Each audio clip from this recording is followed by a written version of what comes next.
Il était une fois une mère porc et ses 3 porcelets. 3 frères ont la même taille. Ronds, roses, avec les mêmes queues drôles. Tout l'été, les cochons jouaient dans l'herbe verte, se prélassaient au soleil, se prélassaient dans les flaques d'eau. Mais l'automne est arrivé. Un jour, ma mère a dit qu'il était temps pour eux de penser à l'hiver. Elle leur a demandé de construire une grande maison. Le jeune frère a dit que l'hiver était encore loin. Le frère du milieu a dit qu'il construirait sa propre maison en cas de besoin. Et le frère aîné a décidé de construire la maison lui-même. Les frères cadets et intermédiaires n'ont fait que jouer à leur jeu. Il faisait de plus en plus froid chaque jour. Le jeune frère a décidé de construire une maison en paille. Le frère du milieu pensait qu'il ferait très froid dans la maison au toit de chaume en hiver. Il a décidé de construire une maison à partir de brindilles et de brindilles. Le soir, leur logement était prêt. Ils étaient très fiers d'eux-mêmes et ne pouvaient pas se lasser de leur bâtiment. Maintenant, ils étaient libres et pouvaient faire ce qu'ils voulaient.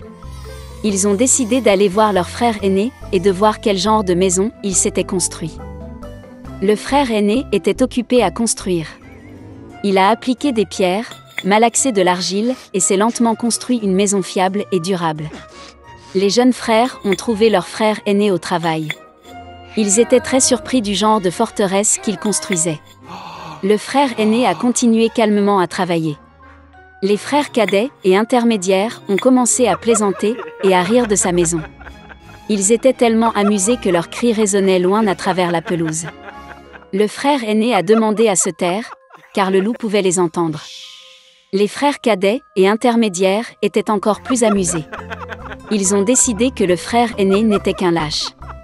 Et les 2 braves frères sont allés se promener. En chemin, ils ont chanté et dansé, et quand ils sont entrés dans la forêt, ils ont fait un tel bruit qu'ils ont réveillé le loup qui dormait sous le pin. Le loup mécontent et affamé se rendit à l'endroit d'où provenaient les hurlements de 2 cochons stupides.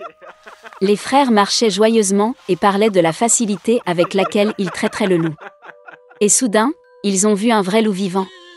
Il se tenait derrière un grand arbre. Il avait des yeux très mauvais et une énorme bouche à pleines dents.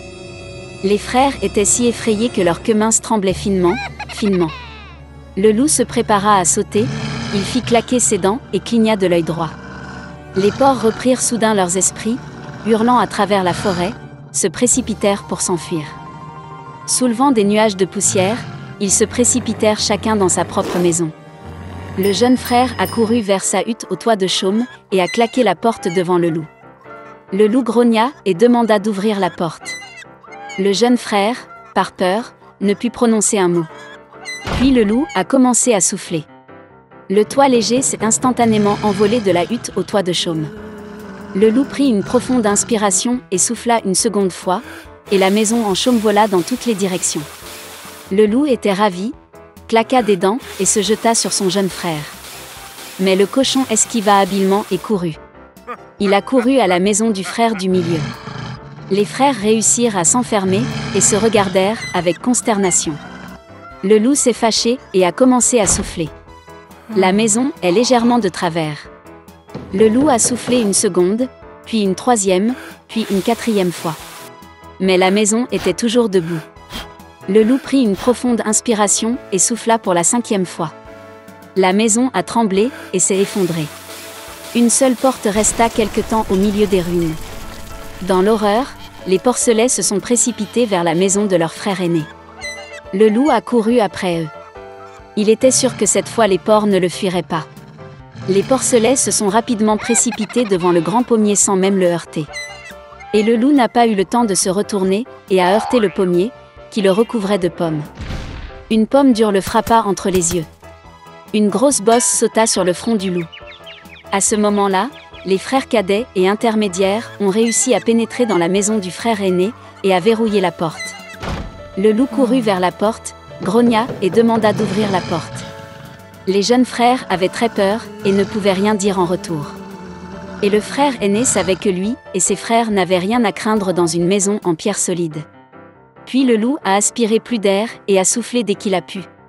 Mais peu importe combien il a soufflé, pas une seule pierre n'a bougé. Et puis il a levé les yeux et a remarqué une grande et large cheminée sur le toit. Il monta prudemment sur le toit et commença à descendre le tuyau. Les cochons ont entendu un bruissement. Le frère aîné a immédiatement deviné quel était le problème. Il se précipita rapidement vers le chaudron, dans lequel l'eau bouillait, et en arracha le couvercle. Le loup descendit la pipe et tomba directement dans le chaudron. Ses yeux s'agrandirent sur son front. Le loup échaudé s'envola avec un rugissement sauvage et se précipita dans la forêt. Et les 3 petits cochons se sont occupés de lui, et étaient heureux d'avoir si habilement enseigné une leçon aux méchants voleurs. Dès lors, les frères et leur mère ont commencé à vivre ensemble, sous un même toit. Il était une fois un riche marchand qui avait 3 filles. La plus jeune des filles s'appelait Beauty. Les sœurs ne l'aimaient pas car elle était la préférée de tout le monde. Un jour, le père allait se rendre en ville et demanda à ses filles quoi apporter en cadeau.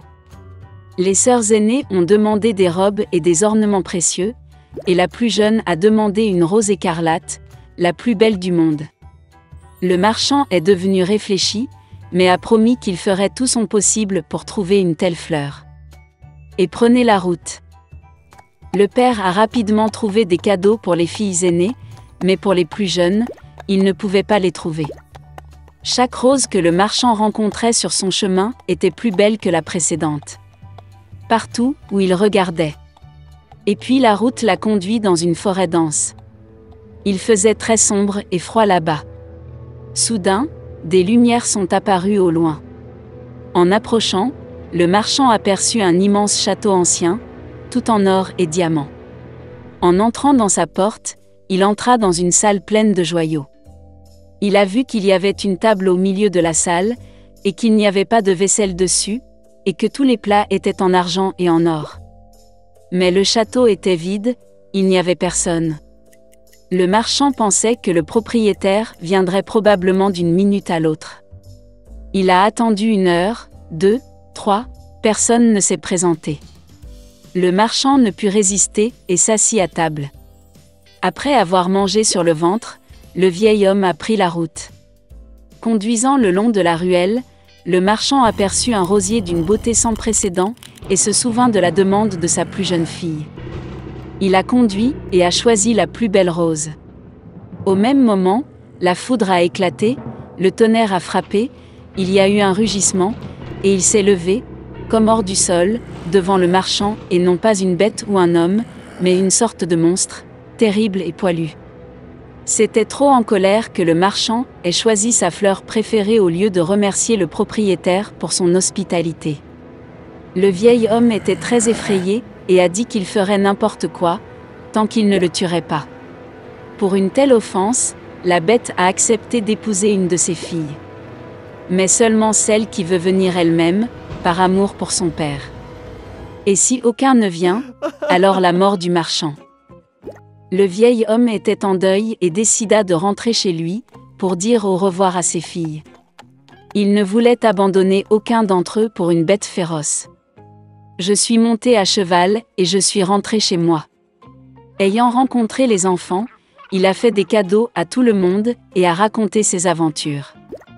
Les sœurs aînées se sont jetées sur la plus jeune, disent-ils, c'était de sa faute, elle a commandé une fleur pourrie, pour laquelle le père doit maintenant payer de sa vie. À quoi la belle a répondu qu'elle irait volontiers vers la bête au lieu de son père. Et ainsi, le lendemain, la beauté a pris la route. Le cheval a rapidement retrouvé le chemin du château. En entrant dans la salle, elle trouva une table avec des vins et des plats exquis. La belle pensait que la bête voulait la manger, alors elle la nourrit. Dès qu'elle dîna, il y eut un rugissement, et un monstre terrible et poilu apparut, comme sous terre. Et la bête a dit à la belle que puisqu'elle est venue elle-même ici de son plein gré, cela signifie qu'elle a bon cœur.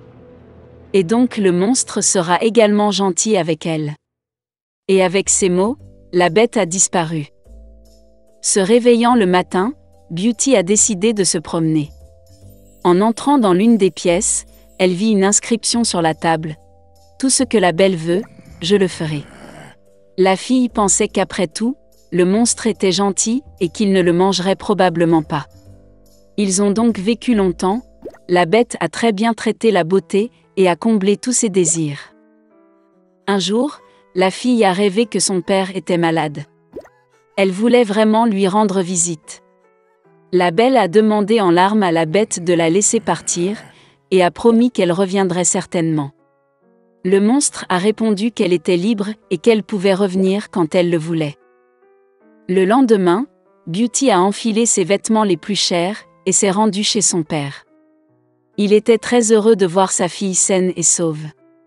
Ses sœurs accoururent et virent qu'elle était devenue encore plus belle, et même habillée en reine.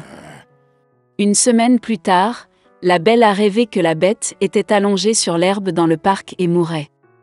Elle s'est réveillée avec horreur et a décidé de revenir d'urgence et de le guérir. Quand la fille s'est approchée du château, elle a vu le corps sans vie de la bête sur l'herbe. Son cœur se brisait de pitié.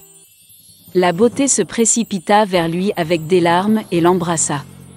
Et au même moment, la foudre a éclaté, le tonnerre a frappé, tout le château était illuminé d'une lumière vive et de la musique jouait partout. Le monstre disparut, et à sa place le prince le plus charmant gisait sur l'herbe. Il a dit à Beauty que cette fée maléfique l'avait ensorcelée et l'avait transformée en monstre jusqu'à ce qu'une belle jeune fille tombe amoureuse de lui et veuille se marier. La beauté lui tendit la main, et ils allèrent au château. Le lendemain, la belle et le prince se sont mariés, et ont guéri heureux pour toujours. C'est ainsi qu'un bon cœur peut briser un mauvais sort.